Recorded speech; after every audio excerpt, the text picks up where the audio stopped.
Accident ஆனதை பற்றி எப்படி அண்ணிக்கிட்ட சொல்கிறது? சொல்லாமலும் இருக்க முடியாது. சொன்னாலும் ரொம்பவே கஷ்டப்படுவாங்க. அண்ணனுக்கு இப்படி இருக்க நிலைமையில அண்ணி அங்கேயும் போக முடியாது. இப்போ என்ன பண்ணுறது? அண்ணியோட அம்மாட்ட சொல்லிடலாமா? ஐயோ, ஒன்றுமே புரியல. இப்போ என்ன பண்ணுறது? என்னங்க, சமந்தியம்மாவும் வர்றாங்க. சமந்தி, வாங்க சமந்தி. வாமா தங்கச்சி. அண்ணே, அண்ணி, என் பையன் எங்க? அவன் நல்லா இருக்கானா? அவனுக்கு ஆக்சிடென்ட் ஆயிடுச்சுன்னு சொன்னாக்களே, எனக்கு உயிரே இல்லை. நீ எங்க என் பையன்? நீ என் பையன் அவனுக்கு ஒன்றும் இல்லையே, அவன் நல்லா இருக்கான்ல. நீ அழாதீங்க. நீ உங்கள் பையனுக்கு ஒன்றும் இல்லை, தம்பி நல்லா இருக்காப்ல, ஒன்றும் இல்லை. அவனுக்கு ஆக்சிடென்ட் ஆயிடுச்சுன்னு சொன்னதுமே எனக்கு உயிரே இல்லை. நீ அங்கேயே செத்து போயிருப்பேன். என் பிள்ளைய பார்க்காம சாகக்கூடாதுங்கிற ஒரே காரணத்துக்காக தான் இப்போ வந்தேன். என் பிள்ளை நல்லா இருக்கான்ல? இல்லை என் மனசு தேத்துறதுக்காக அப்படி சொல்கிறீங்களா? என் பிள்ளை நல்லா இருக்கான்ல? ஐயோ அண்ணி, தம்பிக்கும் ஒன்றும் ஆகலை, உங்களுக்கும் எதுவும் ஆகாது. ஏன் அப்படியெல்லாம் பேசுறீங்க? புள்ள நல்லா தான் இருக்காப்புல. ஏதோ கண்டிஸ்டிப்பட்ட மாதிரி ஆயிப்போச்சு. இதுக்காக இப்படியெல்லாம் பேசிக்கிட்டு இருப்பியே. வாங்க போய் பிள்ளைய பார்க்கலாம். ஐயோ அம்மா, அண்ணனுக்கு ஒன்றும் இல்லை, அண்ணன் நல்லா தான் இருக்கு. நான் ஃபோன்லேயே உன்ட்ட என்ன சொன்னேன்? ஆக்சிடென்ட் ஆயிடுச்சு, மற்றபடி அண்ணன் நல்லா தான் இருக்குன்னு சொன்னனா இல்லையா? திரும்ப நீ ஏன் அழுதுட்டு இருக்க? அண்ணன் முன்னாடி போய் இப்படி அழுதுகிட்டு இருக்காத, அப்புறம் அண்ணன் கோவப்படும். எப்படி அழுகாம இருக்க சொல்ற? பெத்த வயிறுடி, தாங்கவே முடியல. என் பிள்ளைய பார்க்குற வரை என்னாலலாம் அழுகாமலாம் இருக்க முடியாது. அப்போ என் பிள்ளைய பார்க்குறேன். அண்ணனை டிஸ்டர்ப் பண்ணக்கூடாதுன்னு டாக்டர் சொல்லியிருக்காங்க. நீ போய் அங்கே அழுதுகிட்டு இருந்துன்னு வச்சுக்க, அப்புறம் அண்ணனை டிஸ்டர்ப் பண்ணுற மாதிரி தானே. அழாம போ. பாருங்க நீ அவ எப்படி பேசுறான்னு. சின்ன பிள்ளை தானே நீ. நீங்க வாங்க, நம்ம போய் தம்பியை பார்க்கலாம். அப்பா, ஏய், அம்மா அப்பாவுக்கு யார் சொன்னது? நானா தாயாட சொல்ல சொன்னேன். ஏண்டி உங்களுக்கு ஆக்சிடென்ட் நடந்தது என்ன சின்ன விஷயமா? இதை எப்படி அத்தைக்கு மாமாவுக்கு சொல்லாம இருக்க முடியும்? ஏண்டி இப்படி பண்ற? சூர்யா, அம்மா, இப்ப எதுக்கு அழுகுறீங்க? இப்ப எப்படிப்பா இருக்க? ஐயோ அம்மா, நான் நல்லா தான் இருக்கேன். இப்ப எதுக்கு நீங்க அழுதுட்டே இருக்கீங்க? எனக்கு ஒண்ணும் இல்ல. அப்பா, நீங்களுமா அம்மாவுக்கு ஆறுதல் சொல்லுவீங்கன்னு பார்த்தா நீங்களும் அம்மா கூட சேர்ந்துக்கிட்டு ஏன்பா? நல்லா இருக்கட்டும்பா. நீ கார் நல்லா தானே ஓட்டுவ, அப்புறம் எப்படி இது மாதிரி ஆச்சு? இன்னைக்குமே நான் நல்லா தான்ப்பா கார் ஓட்டிட்டு வந்தேன். எப்பவும் போல நார்மல் ஸ்பீடு தான். ஆப்போசிட்ல ஒரு லாரி என்னோட கார் மோதிர மாதிரியே வந்துச்சு. அதுல மோதிரக்கூடாதுன்னு நான் வேகமா திருப்பின வேகத்துல மரத்துல கொண்டு விட்டுட்டேன். அவ்வளவுதான், மத்தபடி ஒண்ணுமே இல்ல. கார் மரத்துல மோதினனாலதான் இந்த அடி, இல்லைன்னா அதுவும் இல்ல. கொஞ்சம் பார்த்து போயிருக்க கூடாதப்பா? அம்மா, இதெல்லாம் ஒண்ணுமே இல்ல. இதெல்லாம் நார்மல் தான். இதுக்கு ஏன் இப்படி அழுதுட்டு இருக்கீங்க? மாப்பிள, மாமா, சின்னதை பத்தி விசாரிக்க போலீஸ் வந்திருக்காங்க மாப்பிள. சரி மாமா, நம்ம எல்லாரும் வெளியில இருக்கலாம். சார், உங்களுக்கு ஆக்சிடென்ட் ஆனதை பத்தி கொஞ்சம் விசாரிக்கணும். ஓகே சார், கேளுங்க. இவங்க என் ஒய்ஃப் தான் சார், ஒன்றும் பிரச்சனை இல்லை. நீங்க கேளுங்க. உங்களுக்கு பிசினஸ் விஷயமா எதுவும் எதிரியெல்லாம் இருக்காங்களா? இல்ல சார், அப்படி யாரும் இல்ல. சார், உங்களை இடிச்ச லாரி நம்பர் எதுவும் பாத்தீங்களா? இல்ல சார், அங்க இருந்த பதட்டத்துல அதெல்லாம் நான் கவனிக்கல. பரவாயில்ல சார், இல்ல உங்களுக்கு எதுவும் தெரியுமா அப்படின்னு கேட்கறதுக்காக தான், ஒரு இன்ஃபர்மேஷனுக்காக தான். இல்ல சார், உண்மையாவே லாரி காதல மோத வருதுங்கிற பதட்டத்துல அதை நான் கவனிக்கல. இல்ல பரவாயில்ல, நாங்க லாரி நம்பர்லாம் கண்டுபிடிச்சிட்டோம். அந்த வழியா போன ஒருத்தர் ஆக்சிடென்ட் நடந்ததை பார்த்து லாரி நம்பர்லாம் நோட் பண்ணி வச்சிருந்தாரு. அதை நாங்க கேட்டு வாங்கிட்டோம். விசாரணை ஆரம்பிச்சாச்சு.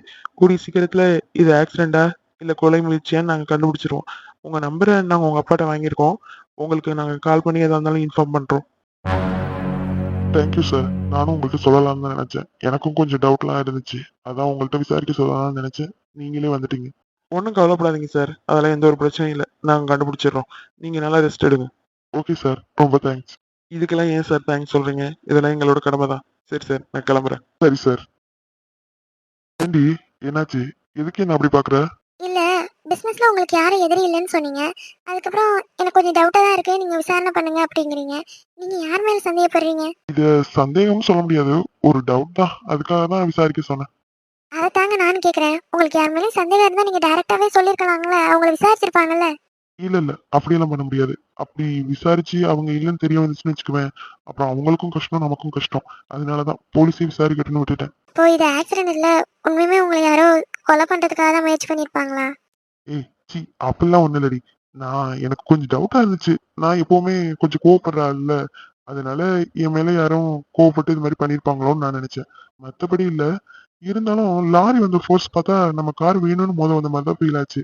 அந்த ஒரு காரணத்தினாலதான். ஏங்க, நீங்கள் சொல்கிறதெல்லாம் பார்த்தா எனக்கு ரொம்பவே பயமாக இருக்குது. ஏய், எதுக்குடி இப்படி பயப்படுற? அதெல்லாம் ஒண்ணும் இல்ல. நான் நல்லா தானே இருக்கேன். எனக்கு ஏதாவது ஆயிருந்தா பரவாயில்ல. எனக்கு தான் ஒண்ணுமே ஆகலையே. அப்ப ஏன் நீ பயப்படுற? அதை தாங்க நானும் சொல்கிறேன். உங்களுக்கு ஏதாவது ஆயிருந்தா நான் என்ன பண்ணுறது, நீங்கள் சொல்லுங்கள். அதெல்லாம் எனக்கு ஒண்ணும் ஆகாதுடி. ஏய் கமலி, எனக்கு ஒரு ஹெல்ப் பண்றியாடி? என்னங்க நீங்கள் ஹெல்ப்பு அது இதுன்னு என்னன்னு சொல்லுங்கள். இது சாப்பிட எடுத்துகிட்டு வரட்டுமா? இல்லடி, அதெல்லாம் ஒண்ணு வேண்டாம். எனக்கு சாப்பாடெல்லாம் எதுவும் வேண்டாம். எனக்கு இங்க இருக்க ஒரு மாதிரி இருக்கு. நம்ம வீட்டுக்கு போயிடலாமா? ஏங்க, டாக்டர் தான் வந்து சொல்லிட்டு போனாங்களே நாளைக்கு டிஸ்சார்ஜ் பண்ணுவான்னு. ஒரு நாள் தானே இருந்துட்டு நாளைக்கு பார்த்துட்டு போகலாமே. இல்லடி, எனக்கு இங்க இருக்கிறதே பாதி ரொம்ப முடியாத மாதிரி ஃபீல் ஆகுது. வீட்டுக்கு போயிட்டோம்னா எனக்கு ஒண்ணும் தெரியாது. வீட்டுக்கு கூட்டிட்டு போறியா? அங்க போனோம்னா நீயும் என்னை நல்லாவே பாத்துக்கலாம். எனக்கு ஒரு மாதிரி அன்கம்ஃபர்டபுளா இருக்குடிங்க. ஓ, நான் உங்க பக்கத்துலயே இருக்கணும், அதுக்காக வீட்டுக்கு கூட்டிட்டு போக சொல்றீங்க? ஆமா, நீ என் பக்கத்துலயே இருந்தா எனக்கு சீக்கிரம் சரியாயிடும்ல, அதுக்காக தான். இப்போ மட்டும் எங்க இருக்கேனா? உங்க பக்கத்துலயே தான் இருக்கேன். எங்க போனேனா? இப்போ வரையும் உள்ள வந்தவன் இன்னும் நான் வெளியே போல. உங்க கூடவே தான் இருக்கேன். அப்புறம் என்ன, ஒரு வேளை நாளைக்கு போலாம்ல? இல்லடி, சொன்னா புரிஞ்சுக்கோ. என்னால முடியல, எனக்கு இங்க இருக்கவே பிடிக்கல. ப்ளீஸ் வீட்டுக்கு கூட்டிட்டு போவேன். சரி இருங்க, நான் போய் அப்பாட்ட பேசுறேன், இன்னைக்கு டீடைல்ஸ் பண்ண சொல்றேன். சரிடி, அதை பண்ண முதல்ல. இங்க இருக்கிறதே எனக்கு ரொம்ப முடியாத மாதிரி இருக்கு. சரிங்க, நான் போய் அப்பாட்ட பேசிட்டு வந்துடுறேன். கமலி, வாங்க. ஐ லவ் யூ டே. லவ் யூ டூங்க. நீதானே என் நெஞ்சை தட்டும் சத்தம் அழகாயுடைந்தேன் நீயே அர்த்தம் இருள் பூசி கொல்லும் சத்தம் இது நீயும் நானும் மட்டும் அறிவையோ போலாமா?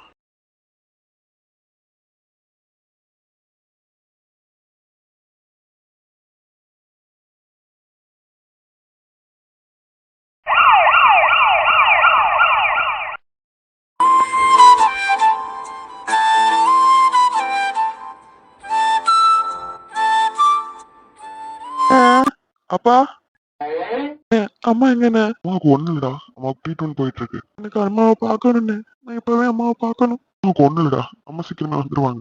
எனக்கு அம்மாவை இப்பவே பார்க்கணும்னா. ஆஹி, நீ அண்ணன் சொன்ன கேப்பல, அம்மாவுக்கு ட்ரீட்மெண்ட் போயிட்டு இருக்குடா. கொஞ்ச நேரம் இரு, ட்ரீட்மெண்ட் முடிஞ்சதுக்கு அப்புறம் அம்மாட்ட நான் உன்னை கூட்டிட்டு போறேன். அண்ணன், அம்மாவுக்கு எப்படி நான் ஆக்சிடென்ட் ஆனிச்சு?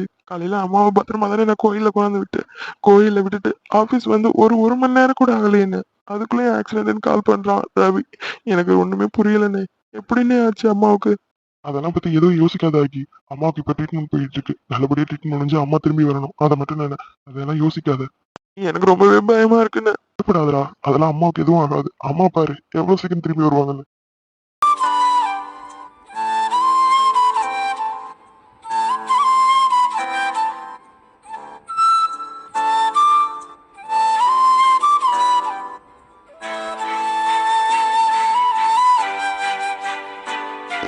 அல்லாம போய் அப்பா பக்கத்துல இருக்கு. டேய் அபி, என்ன பண்ண போற? கோவத்துல எதுவும் அவளை திட்டாதடா.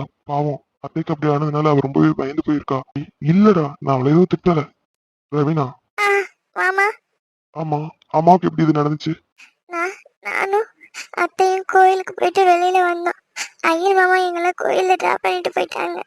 அதனால திரும்ப கூட்டிட்டு போக பெரிய மாமா வரதா சொன்னதுனால நாங்க வெளியில வந்து வெயிட் பண்ணோம். அப்ப அத்தை கோயிலுக்கு ஆப்போசிட்ல ஒரு கடை இருந்துச்சு. அந்த கடையில பொருள்லாம் வாங்கணும், வா போவோம் அப்படின்னு என்னை கூப்பிட்டாங்க.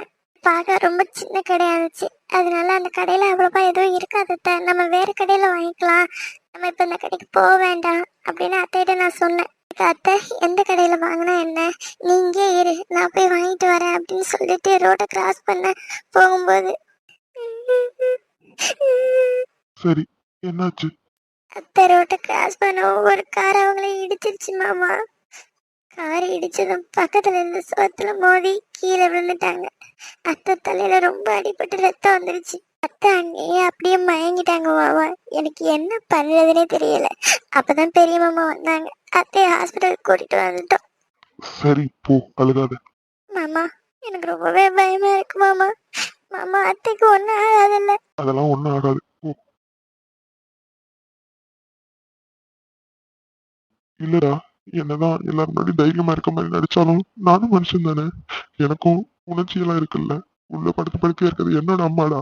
எனக்கும் கஷ்டமா இருக்காதா? அவங்கள அப்படி ஒரு நிலைமையில பார்க்கவே முடியலடா.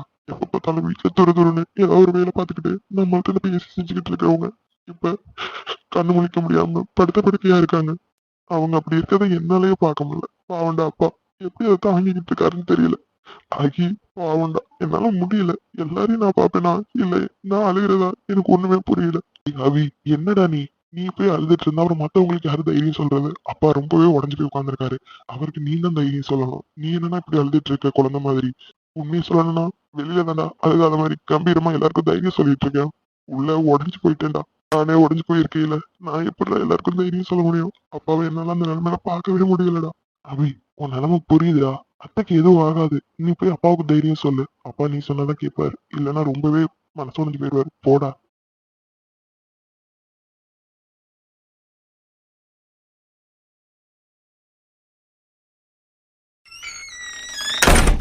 பேஷண்ட்டுக்கு சொந்தக்காரவங்க நீங்கள் தானா? சிஸ்டர், அவங்க என் அம்மா தான். அவங்களுக்கு தலையில் அடிபட்டதுனால ஹெவி பிளட் லாஸ் ஆயிருக்கு. அதனால அவங்களுக்கு இப்போ பிளட் தேவைப்படுது. ஹாஸ்பிட்டலில் இப்போதைக்கு ஸ்டாக் இல்லை. உங்கள் யாருக்காவது அந்த பிளட் குரூப்பா? சிஸ்டர், அம்மாவுக்கு ஓ நெகட்டிவ். அந்த குரூப் எங்களுக்கு யாருக்குமே இல்லை. நாங்களும் நிறைய இடத்துல சொல்லியிருக்கோம். நீங்களும் உங்களுக்கு தெரிஞ்ச இடத்துல எல்லாம் கேளுங்க சார். ரொம்ப அர்ஜென்ட். ரொம்பவே பிளட் லாஸ் ஆயிருக்கு. பிளட் இருந்தால் தான் உங்கள் அம்மாவை காப்பாற்ற முடியும். சிஸ்டர், நாங்க எங்களுக்கு தெரிஞ்ச இடத்துல எல்லாம் கேட்குறோம். கொஞ்சம் சீக்கிரம். எவ்வளோக்கு எவ்வளோ பிளட் சீக்கிரம் கிடைக்குதோ அவ்வளோக்கு அவ்வளோ உங்கள் அம்மா சீக்கிரமே கண் முடிப்பாங்க. கண்டிப்பா சிஸ்டர், நான் எனக்கு தெரிஞ்ச எல்லா இடத்துலயும் விசாரிக்கிறேன். சிவா, நீ நம்ம ஆஃபீஸ்க்கு போனே, நம்ம ஆஃபீஸ்ல யாருக்காவது ஓ நெகட்டிவ் பிளட் குரூப் இருக்கான்னு கேளு. அப்பா, நீங்களும் உங்களுக்கு தெரிஞ்சவங்க கேளுங்க. டேய் அகி, அண்ணா. உன் காலேஜ் ஃப்ரெண்ட்ஸ்க்கெல்லாம் கால் பண்ணி ஓ நெகட்டிவ் யாருக்காவது இருக்கான்னு கேளுடா. சரிண்ணா, நான் கேட்குறேன். ஹலோ ரவி, நான் அபி பேசுறேன். அம்மாவுக்கு அர்ஜென்டா ஓ நெகட்டிவ் பிளட் குரூப் தேவைப்படுது. உனக்கு தெரிஞ்சவங்களுக்கு யாருக்காவது அந்த பிளட் குரூப் இருந்தா கொஞ்சம் கால் பண்ணி கேளு. ரொம்பவே அர்ஜென்ட், கொஞ்சம் சீக்கிரம் கேளு. நான் வச்சிடுறேன். என்னாச்சுடா, கிடைச்சதா? இல்லடா, ரவிக்கு கால் பண்ணி சொல்லியிருக்கேன். நானுமே நம்ம ஆஃபீஸ்ல ஒர்க் பண்றவங்களுக்கு யாருக்காவது அந்த பிளட் குரூப் இருக்குமான்னு சர்ச் பண்ணேன். இல்லடா, யாருக்கும் அந்த பிளட் குரூப் இல்ல. அஹி, உன் கூட படிச்ச யாருக்கும் அந்த பிளட் குரூப் இல்லையா? நிறைய பேர்கிட்ட விசாரிச்சேண்ணா. ஆனா ஒரே ஒரு பையனுக்கு மட்டும் தான் ஓ நெகட்டிவ் பிளட் குரூப்பா. அவனையும் வர சொன்னேன். அவன் வரதுக்கு 1 மணி நேரம் ஆகும் அப்படின்னா. பரவாயில்ல, எவ்வளவு நேரம் ஆனாலும் சரி வந்துரு அப்படின்னு மட்டும் சொன்னேன். ரொம்ப நல்லது. லேட் ஆனாலும் பரவாயில்ல, அந்த பையனை வர சொல்லு. இந்த பிளட் குரூப் ரொம்ப ரேர், கிடைக்கவே கிடைக்காது. சிவா, எனக்கு ரவி கால் பண்றான். நீ இந்த ஊர்ல இருக்க நம்ம கிளைண்ட்டுங்களுக்கெல்லாம் கால் பண்ணி விசாரி. ஓ நெகட்டிவ் இருந்தா கண்டிப்பா வர சொல்லு. நான் ரவிட்ட பேசிட்டு வந்துடுறேன். சரிடா, நான் கேட்கிறேன். சொல்லு ரவி. கிடைக்கலையா? பரவாயில்ல விடு, நான் வேற இடத்துல விசாரிக்கிறேன். ஏடி, உனக்கு ஒரு வேலையே இல்லையா? எப்ப பாரு என்கிட்டயே வந்து மோதுற. இங்க எதுக்கு வந்த? எவன்கிட்ட பிரச்சனையை எழுதிட்டு வந்திருக்க? உனக்கெல்லாம் எவ்வளவு சொன்னாலும் அறிவே வராதடி, இடியட்.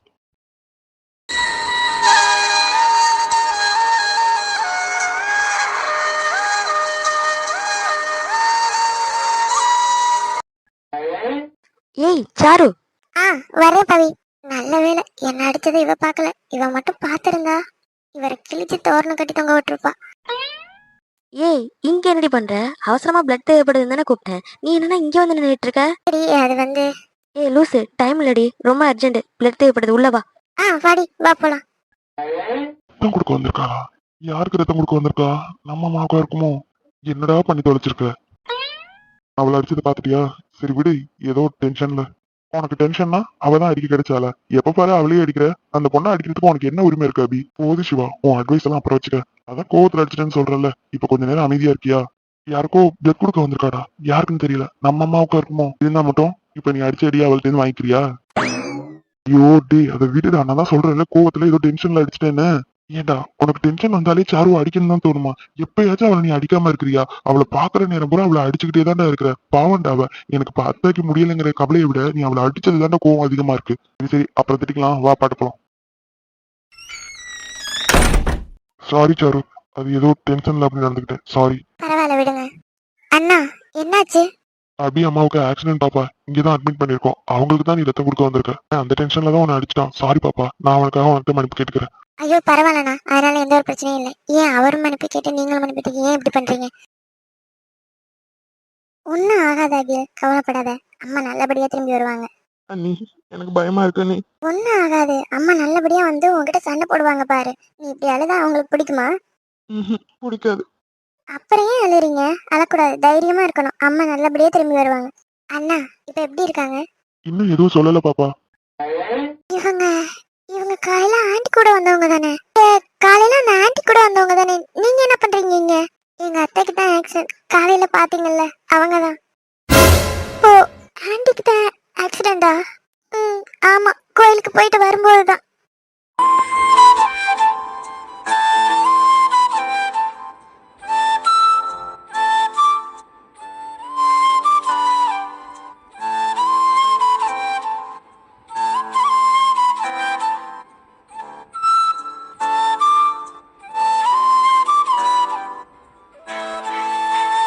இப்படி இருக்கும்போது வீட்டுக்கு போகணுமா? வேண்டாம், அப்பாவுக்கு ஃபோன் பண்ணி சொல்லிட்டு நம்ம இங்கே இருக்கலாம். அஜி, என்னது, அப்பா குரல் மாதிரி இருக்கு?